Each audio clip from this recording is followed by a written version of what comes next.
Bonjour à toutes et à tous, je suis Patrick Cipressa. Je propose de faire une petite revue de marché post-FOMC. Donc nous sommes désormais le 18 décembre, il est 9h37, le FOMC a eu lieu hier. Alors j'ai hésité parce que très honnêtement, je ne vois rien. Alors soit je suis aveugle et je ne suis pas inspiré, soit il faut vraiment attendre. Puis je me suis dit finalement, c'est pas parce que je vois rien que je ne vais pas le faire.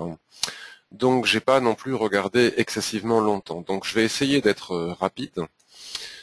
Donc avant la trêve de Noël, est-il possible de rentrer swing quelque part? Franchement, j'en sais rien. Bon, en tout état de cause, en ce qui nous concerne, on a vécu une superbe semaine avec presque 200 pipes à la clé. Donc bon, il n'y a aucune raison de s'affoler. Le principal étant toujours de ne pas perdre d'argent, surtout et avant tout. Et moi, ça me va très bien. Les gains de cette semaine me vont très bien. J'ai pas besoin. Enfin, j'aimerais bien, mais je suis pas dans la nécessité d'aller chercher beaucoup plus. Le principal étant d'avoir des gains réguliers. Donc, je vous rappelle que vous pouvez suivre. Alors, où est-ce que c'est? Les cellules de veille. Donc là, je vous montre le blog et le site web. Donc, vous avez ici Shimoku Kinko-yo.info. Vous avez l'accueil, le blog, les formations, les témoignages et le livre d'or de toutes les personnes qui ont fait des formations ou autres, la possibilité de s'inscrire à la newsletter pour recevoir des infos, des alertes, etc. Le forum, et sur le forum, j'ai réactivé dernièrement la cellule de veille. Bon, elle avait déjà été activée par bien d'autres. On a eu notamment de superbes signaux de barge en ce qui concerne l'euro sec. Et donc sur la cellule de veille, est-ce que je suis connecté? Non, il faut que je me connecte. Voilà, voilà. Parce que si vous n'êtes pas connecté, donc si vous n'êtes pas membre du site, vous ne pouvez pas voir les cellules de veille. Elles n'apparaissent pas. Donc vous voyez, dans la cellule de veille, j'ai posté pas mal de signaux ces derniers jours qui ont pratiquement tous été gagnants. Et je m'apprêtais ce matin, et ça va me permettre d'introduire la revue de marché, je m'apprêtais ce matin, vous voyez, USD CHF, à vous proposer une opportunité sur l'USD CHF. J'étais en train de rédiger cette opportunité. Ce qui est très drôle, c'est que j'ai commencé en écrivant enfin un signal court terme où j'ai le temps de publier les graphiques avant le déclenchement du signal. Et en fait, en plein milieu de mes explications, j'ai re-regardé les graphiques et hop, stop. Ça n'a pas été possible. Poum, l'objectif a été atteint en direct. J'ai même pas eu le temps, contrairement à ce que je croyais, de pouvoir publier l'alerte dans la cellule de veille Ishimoku. Que s'est-il passé? Apparemment, il s'est passé que la Banque centrale suisse, alors j'ai pas tout suivi, il y a une histoire de taux négatif, donc ça a provoqué la petite explosion comme ça de l'USD CHF, mais enfin ça n'a pas duré bien longtemps, vous voyez.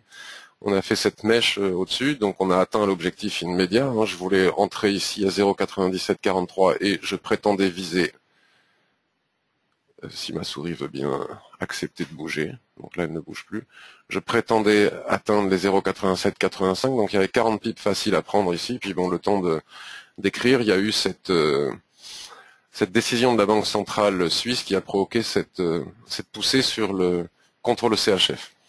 Alors, comme vous le savez aussi, j'étais en position spéculative, comme beaucoup de monde, aux alentours des 1,20, je crois que je sais plus à combien j'étais rentré exactement, sur l'euro CHF, et je viens de sortir, puisque forcément ça a provoqué aussi, je suis monté jusqu'à 70 pips ici, et puis finalement, ça retrace. Bon, j'ai accepté de retracer et de ne sortir qu'avec 20 pips, et encore que je regrette d'être sorti.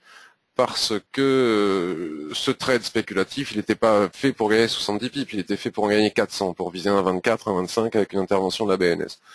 Puis bon, finalement, comme on est en train de le voir, comme on vient de le voir sur l'USD CHF, c'est peut-être en train de faire pchit. Donc plutôt que de ne sortir avec rien du tout et laisser une fois de plus traîner ce trade pendant des mois et des mois en attendant que la BNS intervienne sur le seuil des 1,20, bah finalement j'ai préféré prendre 20 pips plutôt que rien du tout. C'est très loin des 400 pips que je voulais prendre, mais bon, je me débarrasse de cette chose avec un rollover négatif. Je prends mes 20 pips, je suis content, j'ai gagné ma journée. Surtout que là, je peux vous le dire, il y avait du levier.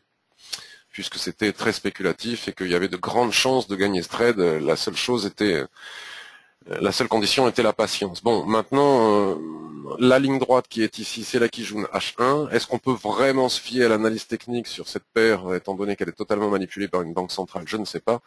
Mais en tout cas, voilà, on travaille ce support-là de la Kijun H1, à voir si ça passe ou pas pour reprendre une position. Mais soit, à mon avis, il fallait rester, soit maintenant, il faut reprendre aux alentours des 1,20. Mais là, au milieu du gué, tant pis. Puis si on est à 1,25 demain, écoutez, j'ai fait mon choix. Je l'assume. De toute façon, j'ai rien perdu, c'était spéculatif, j'ai pris encore 20 pips, donc tout va bien. Maintenant, je disais en introduction que je ne voyais pas énormément d'opportunités. Donc là, je repasse sur l'euro USD, qui je sais est très tradé par beaucoup de monde. Ben voilà, hein, mon petit souffle là résume un petit peu ma pensée. Là, je bascule sur le daily. Alors j'attends parce que je sais qu'entre le moment où je parle et où je bouge les écrans, il y a du lag. Je repasse sur le daily, bon ben... Qu'est-ce que vous voulez qu'on fasse de ça? On est toujours dans la tendance extrêmement baissière. Voilà, le FOMC hier a redonné un coup de fouet au dollar, donc forcément on était en train de corriger ici bleu, mais on est redescendu, mais on s'appuie toujours sur ce support, donc en réalité il s'est rien passé. Voilà. Il s'est rien passé, ou en tout cas pas suffisamment encore pour pouvoir... Bon, en même temps, on s'est arrêté aussi sur un seuil technique. Hein. Regardez comme le RSI 21 est venu taper ici sa neutralité, c'est une résistance. Là, on repart à la baisse, et là, toutes ces droites noires qui sont ici, je ne vais pas aller dans le détail, vous connaissez parfaitement ma façon de faire et la façon de faire, une des façons de faire de l'Ishimoku. Tout ça, c'est des droites que l'on retrouve sur le weekly ou sur le mensuel. Donc là, ici et maintenant, il n'est pas impossible d'imaginer qu'on soit en train de rentrer dans une sorte de range comme ça, voilà. Mais c'est pas encore très très propre. On a la Kijun qui est en train de s'aligner au milieu en tant qu'équilibre à l'intérieur de ce range. Sur le daily, bon, le nuage, lui, ne présente toujours pas de signe d'affaiblissement. La tendance reste intacte. Est-ce qu'on devait payer ici en bas? Oui, peut-être, mais selon moi, il ne fallait rien faire avant l'ouverture des marchés européens, parce qu'on ne sait jamais comment ils vont réagir au lendemain d'un FOMC. Et pour le moment, moi, je suis en stand-by sur cette paire, hein, donc on est toujours coiffé par cette droite de tendance. Hein, si je remonte bien sur les mèches, hop, voilà. En même temps, on est dans le range, donc si on est dans le range, il va falloir voir. Là, si on passe ici, la probabilité de revenir chercher le haut du range là est assez importante, au moins ici.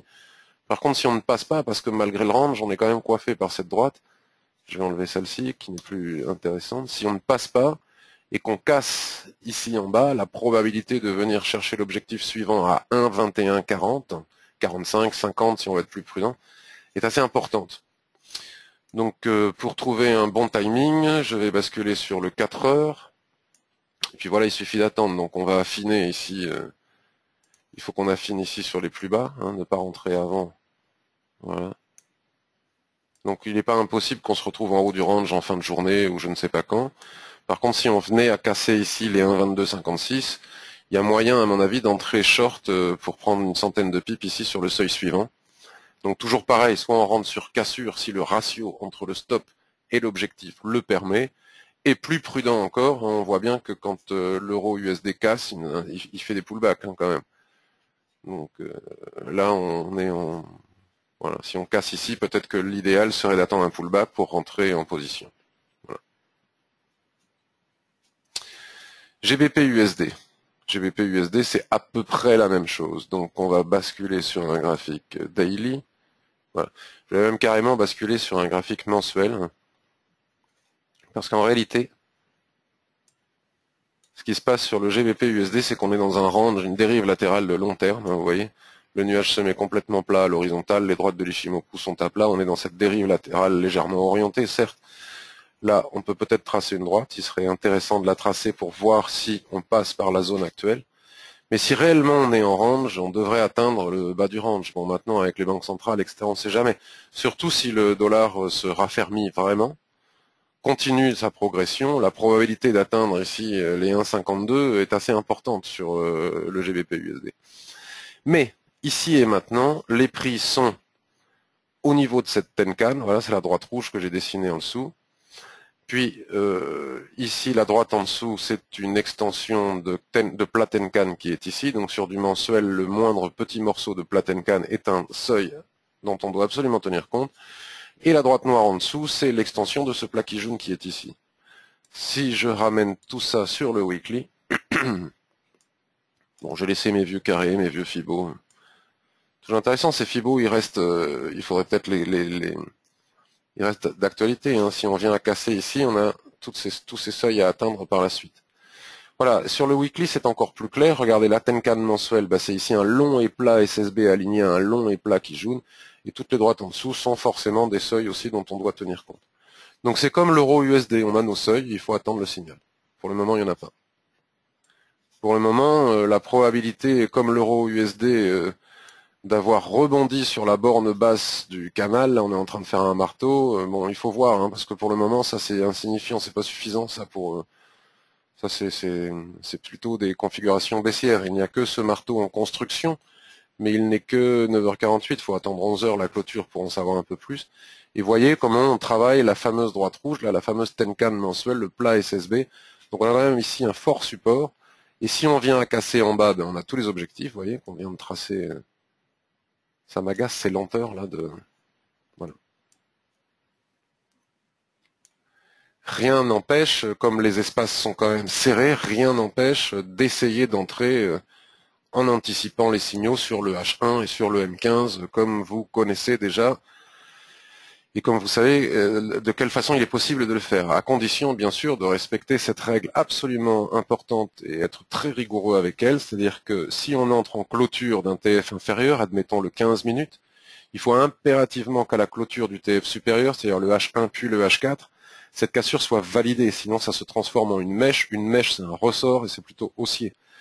Donc si on entre en cas sur M15 et qu'en H1, la clôture se fait au-dessus du seuil de déclenchement, il faut sortir, même avec de légères pertes, et ne pas avoir d'espoir que ça se retourne dans le bon sens, puisqu'un ressaut sous un support est forcément haussier. Alors si on est rentré vendeur sur cassure 15 minutes et qu'on a un ressaut en H1 ou en H4, ça le fait pas. Donc voilà, ça a été expliqué maintes fois. Donc vous voyez bien que les nuages sont totalement à plat, qu'ils twistent sans arrêt, qu'ils n'ont aucune orientation, et cela signifie tout simplement qu'on est dans une période de dérive latérale, il n'y a pas de tendance, et tant qu'on reste dans la dérive latérale, les droites de l'Ishimoku ne jouent plus leur rôle en tant que support résistance, aussi bien pour les prix que pour Shiku. Ça, il faut absolument le savoir. Et ce n'est que lorsque l'on cassera le range dans un sens ou dans l'autre que le nuage se réorientera et que les droites de l'Ishimoku rejoueront leur rôle. Voilà, donc ça c'est fait, ça c'est dit. Donc vous voyez, ici et maintenant, ben j'ai pas payé en bas et ça ne casse pas ici, donc je ne vends pas, donc j'attends. Voilà. L'AUD-USD, donc l'AUD-USD, donc toutes ces droites là sont tout à fait repérables sur le mensuel. Hein, c'est soit des plats, je vais vous montrer quand même quelques secondes. Ouais, c'est très simple. Hein, cette droite c'est ce plat SSB, celle-ci c'est un plat, je sais pas quoi, peut-être quelque chose qu'on voit sur le weekly. Là, on a un plat SSB qui est ici, exactement là où les prix se sont arrêtés hier, ce qui permet de voir encore la précision chirurgicale des SSB avec l'Ishimoku. Et ici, on a le seuil majeur, hein, le seuil que l'on pourrait atteindre, hein, 0,7930, qui est cet alignement de longue SSB avec cette long plat Kijun qui est ici. Voilà. Donc, on est dans une dégringolade formidable, donc maintenant on revient sur notre H4 et donc il suffit juste d'attendre que ces seuils cassent pour pouvoir entrer en position. Donc hier avec le FOMC, là le seuil a été un petit peu travaillé, bon c'est normal avec le FOMC on casse et puis après on repart dans l'autre sens, il n'y a plus de règles n'est respectées tant qu'on est pendant le FOMC. Le nuage est parfaitement bien orienté, il ne twiste pas, donc il n'y a pas d'affaiblissement de tendance, je parle de H4. On peut tracer ce canal comme ça qui est excellent. Et on voit aussi que la Kijun joue parfaitement bien son rôle de résistance. Bon, à part ici elle rejoue son rôle de résistance. Donc il va falloir être très attentif au contact ici avec la Kijun, basculer comme vous savez, j'ai l'habitude de le faire sur le M15, etc. et lire les lignes de chandelier japonais pour voir ce qu'elles nous racontent. Elles nous racontent toujours des choses très très utiles. Donc ici, lorsqu'on va atteindre cette résistance, coiffée par la borne du canal qui est au-dessus, est-ce qu'il n'y aura pas un signal de vente? C'est quelque chose qu'on va pouvoir mesurer dans quelques minutes. Et auquel cas, pourquoi pas rentrer en position pour reviser cette résistance horizontale et éventuellement le bas du canal qui est ici. Donc là, nous pourrions peut-être avoir un superbe signal de vente, mais pour le moment, c'est tout à fait prématuré que de s'engager. Donc là, il va falloir voir les lignes de retournement des chandeliers japonais pour pouvoir entrer en position. En tout cas, il y aura forcément quelque chose à faire, au moins en court terme ou en intraday, parce qu'il devrait y avoir une réaction ici. Donc si ici on a des pendus, des je ne sais pas quoi, des étoiles filantes, une étoile du soir, des haramis, des englobantes, ou bon, il y en a des tonnes de figures baissières, il y aura toujours moyen d'aller chercher quelques pips, ne serait-ce qu'entre ces deux droites, et puis éventuellement beaucoup plus en swing trading. Donc là, c'est intéressant à observer l'AUD USD. Bon, le NZD USD, j'ai pas envie d'en parler. Le USD CHF, pour le moment, ici et maintenant, donc on n'en sait toujours rien. Avec la petite intervention de la BNS ce matin, on a fait cette mèche. Cette mèche est en train de se transformer en un formidable soulèvement. Et si ce soulèvement était confirmé, nous aurions très probablement un signal de vente ici pour aller chercher le bas du range. Mais bon, comme il y a la BNS derrière, méfiance. Mais techniquement, voilà, on est dans ce range, vous voyez, les droites sont à plat, soulèvement, vente, bas du range. Donc ici aussi, il y a une autre opportunité, mais pour le moment, on attend, vous voyez, c'est en train de remonter un petit peu. Je ne sais pas si je dois regretter d'être sorti de l'euro CHF. Bon, en tout cas, je m'en suis débarrassé en gain, tout va bien, pas de regret, c'est fait, c'est du passé. USD Yen. USD Yen très intéressant, très haussier toujours. Hein, voilà. Selon moi, il ne faut pas vendre l'USD Yen, ni aucune paire en Yen, ça serait être totalement à contre-tendance. Et se mettre face à une banque centrale, c'est un peu délicat quand même. Donc on a ici un superbe rebond sur la zone de neutralité du RSI 21 qui correspond à ce support. Si je l'ai tracé là, c'est pas pour rien, c'est qu'il doit correspondre à quelque chose que j'ai vu sur les unités de temps supérieures. Donc là, nous savons aussi que les 118,41 sont une zone de support résistance importante. Bon, hier, on est passé très légèrement au-dessus de la Kijun, mais ça n'a pas un énorme intérêt parce que pour le moment, elle est orientée. Vous voyez, elle n'est pas complètement à plat, à moins qu'elle soit cachée par ma droite. Ici, je ne vois pas. Il faut passer au-dessus de la Tenkan. Donc, si on casse en intraday sur des TF inférieurs, si on casse la Tenkan ici, il n'est pas interdit, impossible que d'envisager d'acheter ici pour viser les autres seuils. Tout ça, ce sont des plats SSB sur le mensuel, comme je l'ai montré des dizaines et des dizaines de fois sur cette paire. Maintenant, si on veut jouer la prudence, H4, il faut confirmer quand même, vous voyez. Donc pour le moment, ça ne passe pas, bien que le RSI 21 ait recassé sa zone de neutralité, ce qui nous donne déjà un pré-signal, il faut que ce soit confirmé par l'Ishimoku. Et pour que ce soit confirmé par l'Ishimoku, déjà d'une part, il faut que la Shiku qui se trouve ici passe au-dessus de la droite, et tout de suite au-dessus de la droite, elle se trouve confrontée à ce long et plat SSB. Donc il faut vraiment attendre que Shiku passe au-dessus du nuage, éventuellement que les prix cassent ici, et on aura notre signal pour atteindre au moins ce niveau, ou celui-ci qui est un plat SSB sur le mensuel. Mais on peut déjà viser ici en moyen terme. C'est pas obligé de faire du méga swing trading. Enfin, ceci dit, si on passe ici au-dessus des 120 et quelques, on vise ici les 121,72, il y a quand même pas mal de points à prendre. Alors encore une fois, à mon avis, il faudra faire attention. Le problème avec l'USD Yen, c'est qu'il fait pas beaucoup de pullback. Hein. Quand il part, il part. Donc il faut un timing parfait. De toute façon, si j'entrais en position sur une des paires avec les analyses que je suis en train de faire, sur une des paires que je suis en train d'analyser, bien évidemment, je préviendrai à la fois dans les commentaires du billet, si je suis là, hein, bien sûr, des fois je suis pas là au moment où les signaux se déclenchent. Et comme je n'utilise pas d'OC, bon, voilà, s'il se déclenche quand je suis pas là, tant pis. Ou bien évidemment, dans la cellule de veille, immédiatement, si j'entre en position, je dis quel TP, quel objectif, quel stop, etc. Donc voilà, pour le moment, c'est des hypothèses à surveiller. NZD Yen, ben c'est pareil, hein, pas de dégringolade pour le moment. Si on vient là, il y a la Kijun qui est à plat, on la voit pas parce qu'il y a la borne basse de mon ancien range. Si on revient à l'intérieur du range ici, c'est certainement un achat pour aller viser le plus haut qui est ici, plus, et puis ensuite les 95 qui sont les plus hauts que l'on voit sur le mensuel. Souvenez-vous, c'est ce qu'on avait voulu faire ici, ça n'avait pas marché, avec cette cette fausse cassure ici. Pour le moment, on ne sait pas si c'est un pullback, si on va repénétrer ici à l'intérieur ou pas, donc pour le moment, ici et maintenant, il n'y a rien à faire. Enfin, cette zone 92, on n'est plus très loin, on est à 20 pips, donc on peut aussi basculer sur du 15 minutes et mesurer la force de cette résistance si on l'atteint. Vous voyez, comme ici, par exemple, hop, on l'atteint, pims, vous voyez ce que je vous disais, les chandeliers japonais, hop. Donc ici, si on a des signaux de retournement, il va falloir en tenir compte. Ici, on peut tracer une droite, et si on rentre ici, par contre, c'est un achat. Voilà. Après pullback ou sur cassure, hein, c'est toujours pareil, c'est en fonction du ratio. GBP Yen, ben, même combat. On a eu, souvenez-vous, un superbe signal d'achat la dernière fois ici sur du très court terme. Je l'avais proposé. Il y a eu pratiquement, toujours avec les signaux de retournement, les chandeliers japonais sur du 15 minutes, on était à 182 et on est monté jusqu'à 184. C'est impressionnant, 200 pips.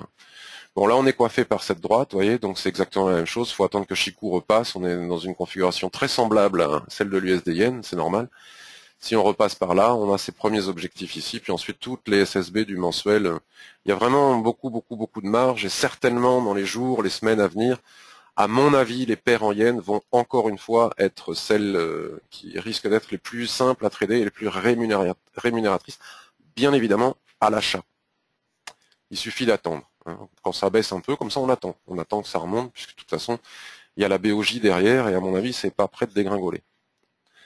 L'euro-yen, ben, c'est la même chose.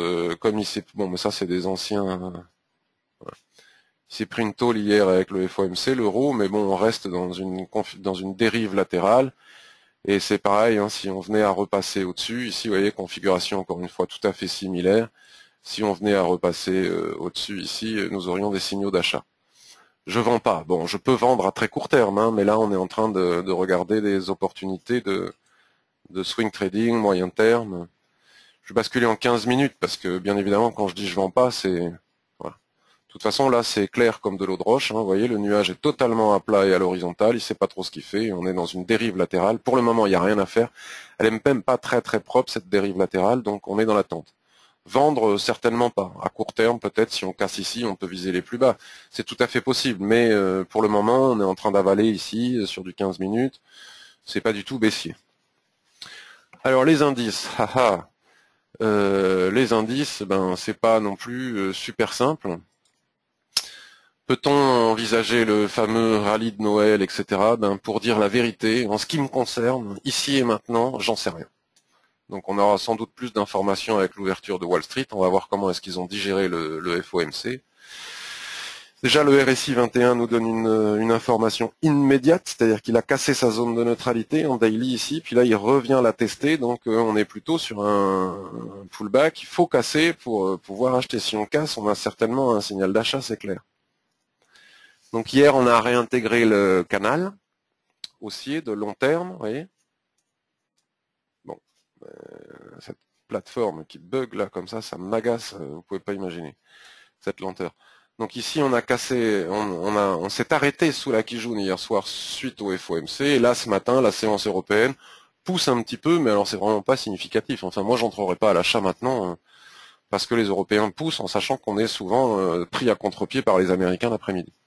Puis de toute façon, Chikou doit repasser au-dessus des prix, donc si elle repasse au-dessus des prix et de cette résistance, les 2040, à ce moment-là, on verra. Pour le moment, mode attente, prudence. Surtout ne pas perdre d'argent, et là, je ne vois pas quel type de signal nous pourrions, sur quel type de signal nous pourrions entrer avec une forte probabilité de réussite. Franchement, si j'attends une forte probabilité de réussite, c'est ce qu'il faut pour entrer en position, j'entre pas, puisque je ne l'ai pas, cette forte probabilité de réussite, ici et maintenant. Maintenant, cet après-midi, ce sera peut-être une autre histoire. Voyons quand même un petit peu ce que nous raconte le graphique hebdomadaire. À mon avis, il est super intéressant, et il est vraiment intéressant. Ici, on est en train de faire un chandelier, mais pour le moment, c'est pas une pénétrante, hein, ça reste des... Bon, on n'est que jeudi matin, je crois, qu'on est jeudi matin, donc pour le moment, ça, si on venait à clôturer comme ça reste baissier. Bon, après, au niveau des chandeliers japonais, après, il est clair que les prix se sont arrêtés pile poil sur la droite, ici, et là, il n'est pas impossible qu'on ait un superbe signal de retournement dans les heures, les jours qui viennent, mais il va falloir se dépêcher si on veut rentrer en position. Bon, là, ici et maintenant, franchement, moi, je le fais pas, j'attends des confirmations. Il n'est pas impossible qu'on ait des possibilités pour rentrer long. Vous voyez comment le RSI 21 rebondit encore, ne casse toujours pas. L'US 30, on l'a pas fait, le Dow Jones, mais enfin, c'est à peu près la même chose. Je bascule sur du weekly. Sur le weekly, c'est intéressant de voir comme la Chikou, une nouvelle fois, a rebondi sur la borne haute du canal. Hein, c'est vraiment très intéressant de voir comme tout fait obstacle à Chikou. Et ce rebond sur la borne du canal est quand même augure une forte poussée à venir, mais pour le moment, on ne sait pas quoi. Il faut voir cet après-midi. Moi là, j'ai pas assez d'informations pour pouvoir rentrer en position. Peut-être que si on rentre, on casse ici l'ancienne borne du biseau, au-dessus du milieu de ce Marubozu qui fait résistance, hein, puisqu'un milieu de Marubozu fait résistance. Pas impossible qu'on ait des signaux d'achat, mais bon, il faut trouver le bon timing. Il suffit pas de dire c'est haussier ou c'est baissier, comme font certains. On peut atteindre tel niveau et tel niveau, c'est bien gentil ça, mais on entre quand et quel stop, à quel moment, c'est ça qui est le plus difficile. Donc ici, un petit peu pareil que sur les paires en yens, vous voyez, on peut tracer une droite comme ça. Bon, je sais pas, peut-être comme ça, j'en sais rien, à voir. Donc d'ailleurs, on serait un peu dessus. De toute façon, il faut que Chikou passe au-dessus des prix, au-dessus du nuage. Et là, ben enfin, alors là, il y a toujours des points à prendre en intraday. Alors si je bascule sur du 15 minutes, voyons ce qui se passe. Si je bascule sur du 15 minutes, donc les fameuses BB H2 de Roby, hein, les bandes de Bollinger de Roby que je teste. Voilà, là on a des superbes signaux. Donc s'il y avait des choses à faire en intraday, je reviendrai vers vous. Pour le moment, à pas perdre de temps, ici et maintenant, j'entre pas en position de toute façon. Le DAX. Alors le DAX, je voudrais attirer votre attention sur le fait que les bornes Fibo, voilà, de toute cette baisse, on avait retracé 100%, continuent à jouer leur rôle. Vous voyez, comme ici, les 0,618 ont parfaitement servi de support, comme ici, les 0,764 ont parfaitement servi de résistance. Hier, avec le FOMC, on casse tout ça. D'accord? Donc là, on est coiffé par une droite. Il faut que Chikou casse la droite ici. C'est pas à gagner encore. Et là, nous pourrions avoir de beaux signaux d'achat, au moins, peut-être pas pour jouer le rallye de Noël, mais au moins au-dessus de 9008. On peut reviser les 9900 et puis peut-être les 10 000. Donc en fonction de ce que nous raconte le SP500, nous aurons peut-être de belles opportunités d'achat sur le DAX en cours de journée, ou demain, ou en début de semaine prochaine, je ne sais pas, en tout cas avant Noël, mais il faut faire vite maintenant. Le RSI 21 est en train de repasser au-dessus de sa zone de neutralité, mais il faut confirmer. Si on bascule sur du 4 heures pour voir, voilà, on est en train de travailler, vous voyez, les fameux supports dont je vous parlais, donc c'est pas gagné, hein. Pour le moment, ça, ce n'est qu'un pullback. Si on trace les fibos, là, on n'est que en zone pullback, donc il faut pas non plus pousser mémé dans les orties trop vite parce qu'on pourrait être surpris. C'est pas parce que traditionnellement on a des rallyes de Noël qu'on va forcément l'avoir aujourd'hui, donc il faut pas se laisser aveugler, il faut faire quand même très attention. En général, quand on casse une borne fibo, on va quand même chercher l'autre. Donc à voir en cours de journée si on n'a pas des opportunités. Bon, le CAC 40, je le regarde pas beaucoup, mais bon, je vais le faire parce que je sais qu'il intéresse quand même pas mal de personnes, donc on va se mettre sur du weekly. Bon, de toute façon, lui, il est totalement dépendant des autres indices. Donc weekly, vous voyez, on est en train de revenir tester la Kijun qui a été cassée. Regardez comme le nuage soutient bien la tendance, aussi la SSB.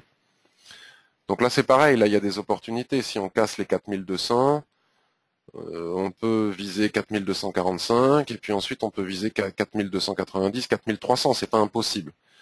Donc ça va dépendre de ce que fait le SP500. Donc on peut avoir des belles opportunités sur les indices européens en fonction de ce que fait le SP500.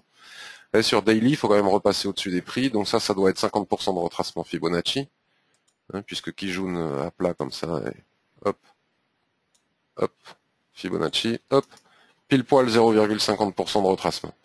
Donc là, vendre ici, pour le moment, ici et maintenant, c'est prématuré. Cet après-midi, peut-être qu'on pourra vendre ici, surtout si Chikou repasse ici au-dessus, pour viser la borne suivante qui est à 4234. Bon, vous voyez, c'est un peu ridicule par rapport à ce qu'on peut prendre avec le DAX. Mais après, si on met du levier, c'est pareil. Et le RSI 21 demeure sous sa zone de neutralité. Donc pour le moment, moi je dis patience. Alors ça va peut-être pas plaire à tout le monde, que je ne vois pas des signaux immédiats, mais bon voilà, je dis ce que je vois. Après, c'est pas parce que je vois que j'ai raison. USD sec pour les copains qui aiment bien surveiller cette paire, je pense notamment à Thierry, Barge. On voit comme les prix sur le mensuel sont en train de travailler la SSB, et comme Chikou est en train d'essayer de passer au-dessus de sa SSA. Bon là on a un nuage complètement tronqué et des graphiques tronqués, parce que parfois sur certains actifs on manque d'historique, et FixM, les graphiques ne sont pas super, mais enfin bon, on arrive à voir que ça c'est une SS1, etc. Je regarde par curiosité l'euro CHF, vous voyez là qui joue une H1, peut-être que j'aurais dû rentrer en position, mais bon, avec des têtes. Alors par contre, voilà, en fonction des indices aussi, ce qui est très très propre, si on ne traite pas les indices, on pourrait peut-être trader le Bund, les obligations, d'accord. Donc on va se mettre sur un graphique hebdomadaire, admettons. Voilà, j'avais tracé des expansions de Fibonacci qui m'avaient donné ces seuils, ouais, 0,618, la 153. Ce seuil a bien fonctionné. Il semblerait que ce seuil ait bien fonctionné aussi. Donc il y a peut-être moyen de tracer un seuil entre les deux, mais le prochain objectif serait aux alentours des 157,89, 157,50. C'est l'objectif que je vois pour le Bund si jamais les indices ne se reprenaient pas et qu'ils n'étaient qu'en simple pullback. Donc pour rentrer en position, c'est assez simple, puisqu'on a un superbe range là qui est soutenu par la Tenkan et puis par ce support. Ce support expansion de Fibonacci, vous voyez comme il marche bien quand même, hein, comme elles ont l'air d'être pertinentes, on a mis du temps à le casser, on l'a cassé. Une fois qu'on fait une cassure comme ça, très souvent on fait de la dérive latérale. Et là, si on vient à casser les 155,50, on peut aller chercher les 157,50. On aurait peut-être 200 pips faciles à prendre sur le bip, sur le boom. Enfin, quand je dis facile, c'est avec des pincettes, bien évidemment, rien n'est jamais facile. Mais enfin, c'est propre.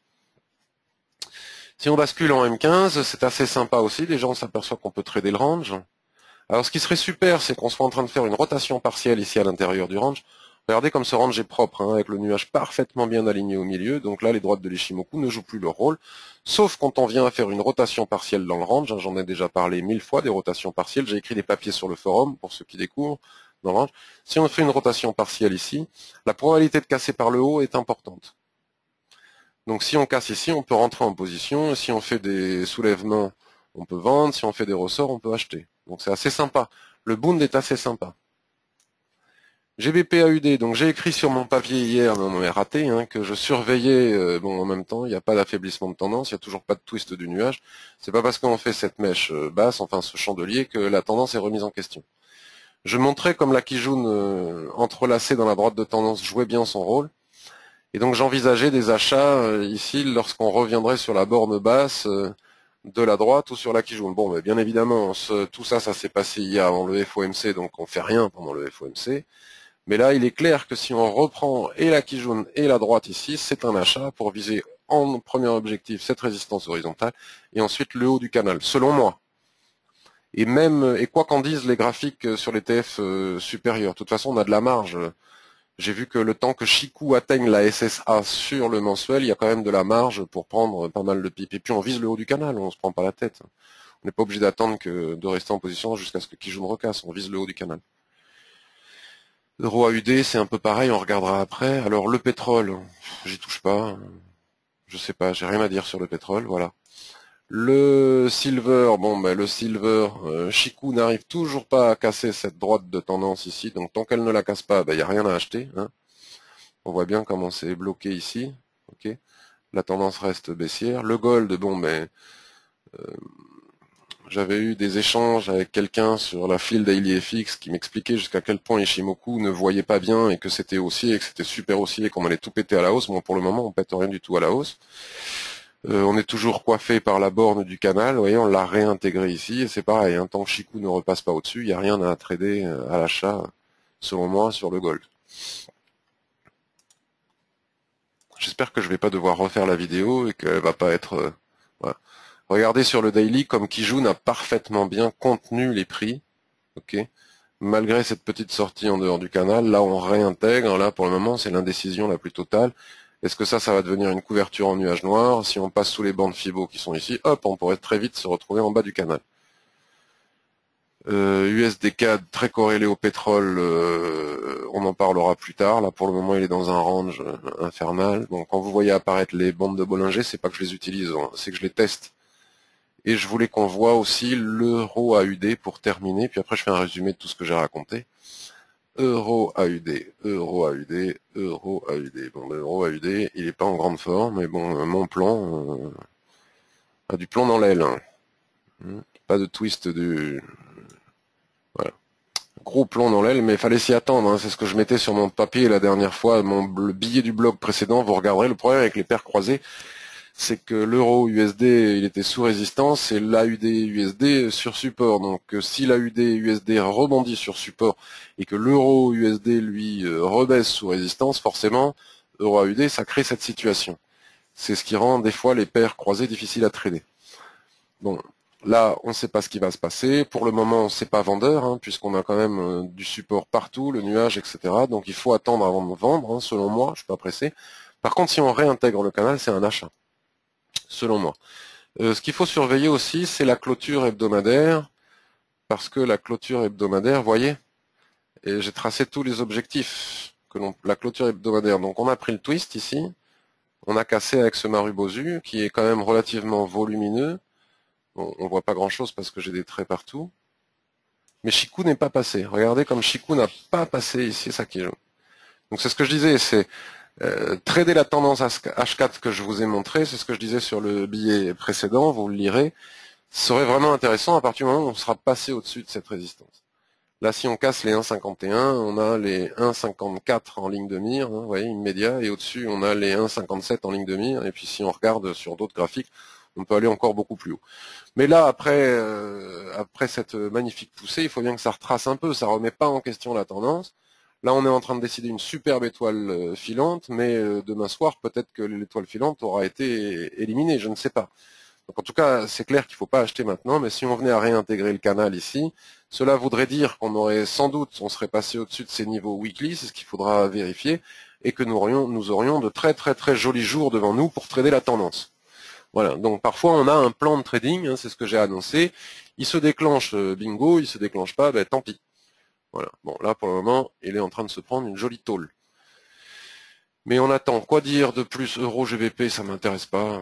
C'est sans intérêt pour moi cette paire. GBP, NZD, c'est extrêmement volatile et là c'est complètement comprimé dans une dérive latérale. Il n'y a vraiment pas grand chose à faire. Donc résumons désormais. Donc les meilleures opportunités selon moi ici et maintenant, mais ça peut changer en cours de journée, notamment avec l'ouverture de Wall Street cet après-midi post-FOMC.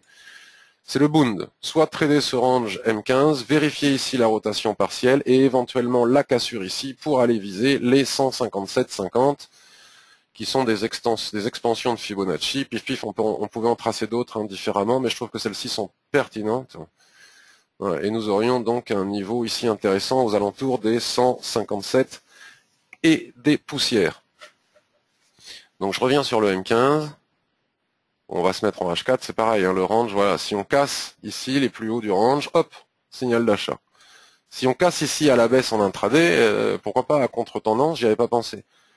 Qu'est-ce que ça donne ici? Si on casse les 154,87, peut-on viser? Là, il y a une vingtaine de pips à prendre en très court terme, vous voyez, ça aussi c'est jouable. On trace la droite comme ça, il suffit de tracer la droite comme ça. Parce qu'après les trades intraday, court terme, j'en parle ici et maintenant in vivo sur le forum et sur le blog, parce que je peux pas le faire sur la vidéo comme ça. On trace une droite, on a notre repère, on regarde si en H1, etc., il n'y a pas d'obstacle. Si c'est le cas, 15 minutes, paf, donc la cassure ici des 154,88 engendre la Kijun machin là que j'ai tracé.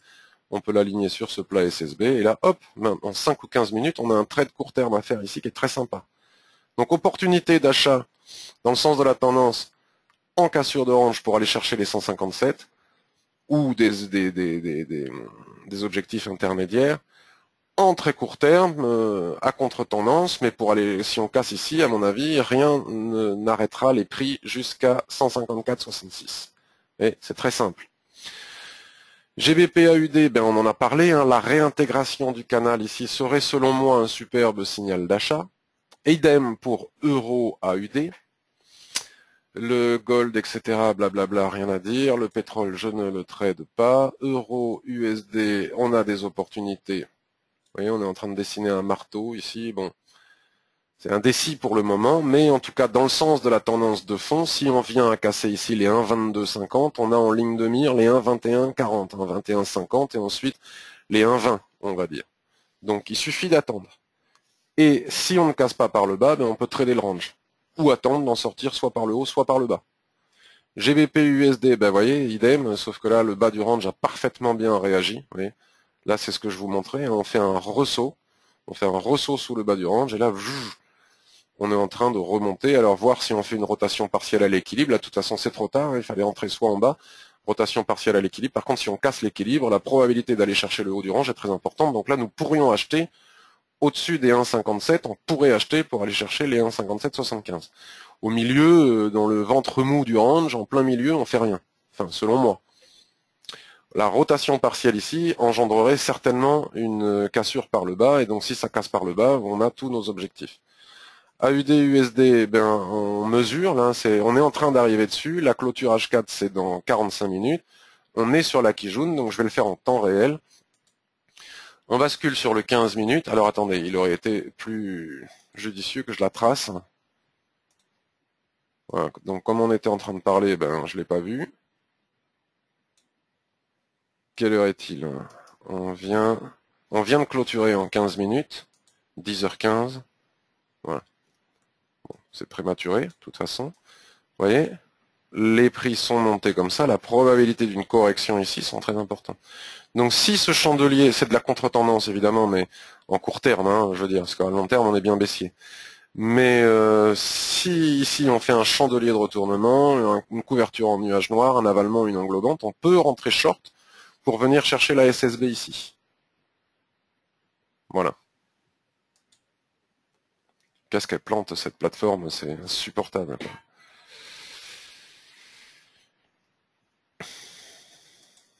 Bon, mais là elle réagit plus. Ah, si. 4 heures.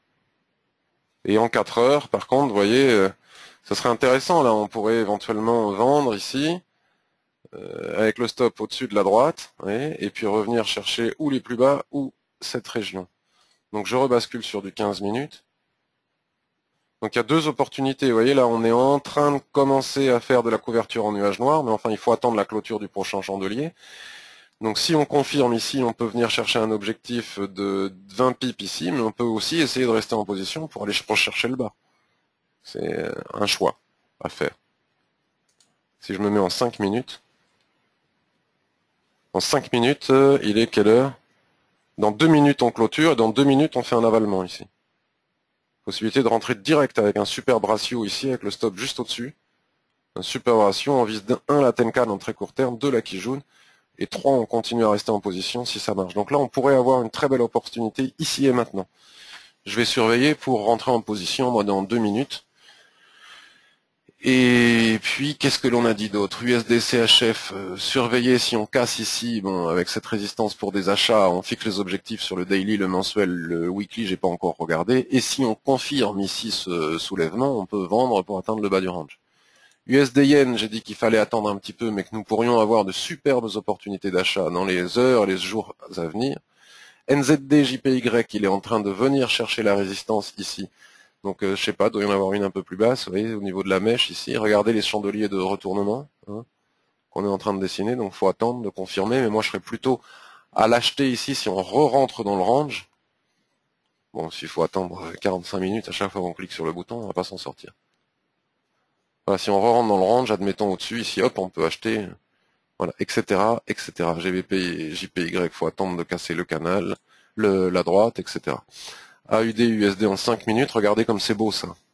Ce chandelier est sur le point d'avaler toute cette région ici. Donc si on casse ici, sous cette zone-là, si on casse sous cette zone, à mon avis, on peut vendre. On est plus prudent attendant de passer sous Tenkan. Et donc là, nous pourrions avoir un joli signal. Bon, je vous laisse parce que je vais essayer de me concentrer sur cette opportunité. Je vous souhaite une excellente journée. À bientôt.